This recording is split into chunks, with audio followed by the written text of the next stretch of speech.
Në zbatim të planit të masave për goditjen e kultivimit të bimëve narkotike në ambiente të mbyllura, bazuar dhe në informacionet e siguruara në rrugë operative, shërbimet të policisë të DVP Shkodër në bashkëpunim me shërbimet e Komisariatit të Policisë Malësie e Madhe kanë ushtruar kontrolle intensive në ambiente të ndryshme, me qëllim konstatimin dhe goditjen e rasteve të kultivimit të bimëve narkotike me anë të dhampave, tharjes dhe përpunimit të tyre për shitje. Si rezultat, i finalizua operacioni policor i kuduar në Onët 2. Në kuadër të këtij operacioni arrestuan në flagrancë shtetësi DB 22 vjeç, u procedua penalisht nona e tij, shtetësja FB 54 vjeç dhe u shpall në kërkim babai i tij, shtetësi SB 57 vjeç, të tre banues në fshatin Bajz. Gjatë kontrolleve në banesën e këtyre shtetasve dhe në një banesë të pabanuar në fshatin Bajz, të përshtatur për kultivimin e bimëve narkotike, shërbimet e policisë gjetën dhe sekuestruan në cilësinë e provës materiale 119 bimë dhe 168 fidan të dyshuar narkotik, 515 gram lënë të dyshuar narkotike kanabis sativa,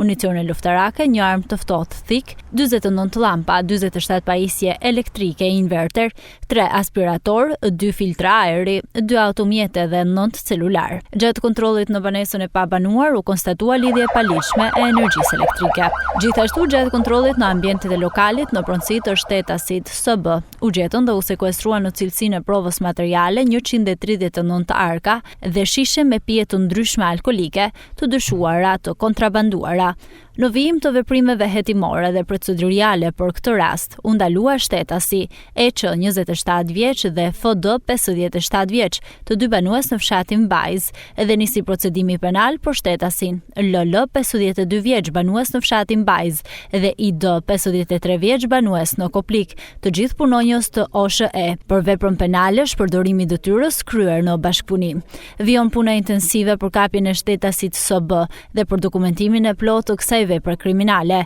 Materialet proceduriale i kaluan prokurorisë së Shkodrës për veprime të mëtejshme.